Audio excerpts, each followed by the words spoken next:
Bismillahirrahmanirrahiim. Muuqaalkan haddii uu Ilaahay raado waxaan uga hadli doonaa faa'iidooyinka caafimaad ee laga helo kafeega la cabo subaxda hore ama xilliga aroortii. Health benefits of morning cafe. Kafeegu waxa uu ka mid yahay waxyaabaha loogu isticmaalka badan yahay guud ahaan dunida, waxaana laga helaa faa'iidooyin fara badan oo isugu jiro in uu kafeegu ka samaysan yahay waxyaalo dabiici ah oo ka hortago caafimaad darrina soo wajahda, iyo sidoo kale inuu xambaarsan yahay maadooyin uu jirkeenu uga faa'iidaysto nafaqo ahaan. Haddii Ilaahay yiraahdo waxaan muuqaalkan kusoo qaadan doonaa 5 ka mid ah faa'iidooyinka caafimaad ee ugu waaweyn ee uu kafeegu inoo leeyahay, annaga oo ku salayn doono sayniska iyo cilmiga. Faa'iidada koowaad, kafeegu waa il aan ka helno nafaqooyinka jirkeenu u baahan yahay sida faytamiinska iyo mineralska. Haddii aan ku hormarno faytamiinada ku jira kafeega, waxaa ka mid ah faytamiinka loo yaqaano riboflavin ama vitamin B2, iyo midka loo yaqaano pantothenic acid ama vitamin B5, iyo ugu dambeyn faytamiinka loo yaqaano vitamin B3 ama niacin. Sidoo kale macdanta ku jirta kafeega waxaa ka mid ah manganese, potassium iyo magnesium. Haddii aan fiirino faa'iidada labaad ee kafeegu uu xambaarsan yahay ayaa waxa ay tahay kafeegu waxa uu kor u qaadaa heerka tamarta jirka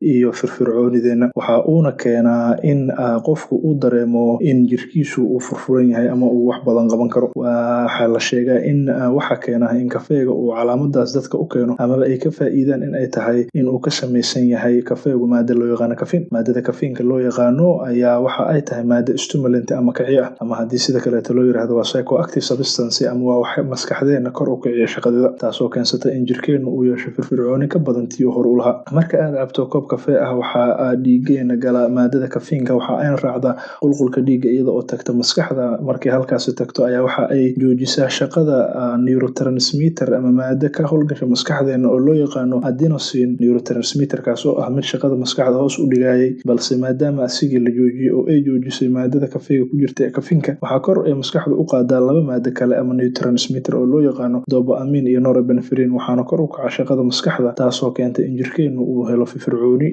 dheeri ah. Cilmi baarisyo kala duwan oo la sameeyay ayaa waxa ay muujinayaan in kafeegu uu faa'iidooyin kala duwan u xambaarsan yahay maskaxdeena. Haddii aan ku xijino faa'iidada saddexaad ee kafeegu uu inoo leeyahay, kafeegu waxa uu ka caawin karaa in uu ka hortago waxa loo yaqaano xusuus beelka dementia. Sidoo kale waxa uu ka hortagaa cudurka ugu badan ee keena xusuus beelka ama dementia-da, kaasi oo ah Alzheimer's disease.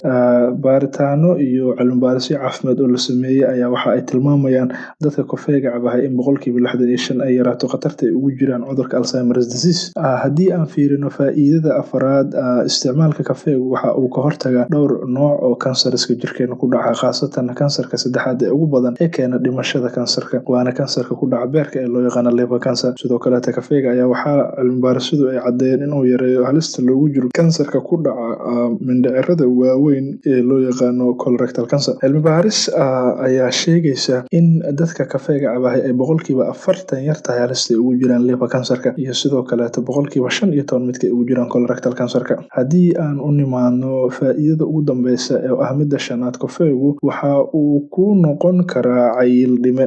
Maadada caffeine-ka oo ku jirta kafeega ayaana keensata in ay la dirirto baruurta. Haddii aan u nimaadno waxyaalaha loo isticmaalo cayildhimida ee suuqa lagu iibiyo, ayaa dhammaantood ama inta ugu badan waxaa ku jiro maadada caffeine-ka. Sababtuna waxa ay tahay in caffeine-ku uu yahay mid ka mid ah maadooyinka dabiiciga ah ee loo isticmaalo cayildhimida gubana baruurta. Ugu dambeynna waxaa jiro myth ama been fakatay oo ah in kafeegu uu keeno dhiig-kar, taasi oo keentay in dad badan ay ka caganaadaan isticmaalka kafeega, balse xaqiiqda jirta ayaa waxa ay tahay kafeegu wax dhiig-kar ah in uusan keenin. Cilmi baarisada la sameeyayna ma aysan cadeynin mana xaqiijin in uu xiriir ka dhexeeyo dhiig-karka iyo kafeega, balse taa beddelkeed waxaa jirto in qofku markuu kafee cabahay uu dhiiggiisa cadaadiska dhiigga aan iraahdee uu kor u kaco 3 ilaa 4 millimeter mercury.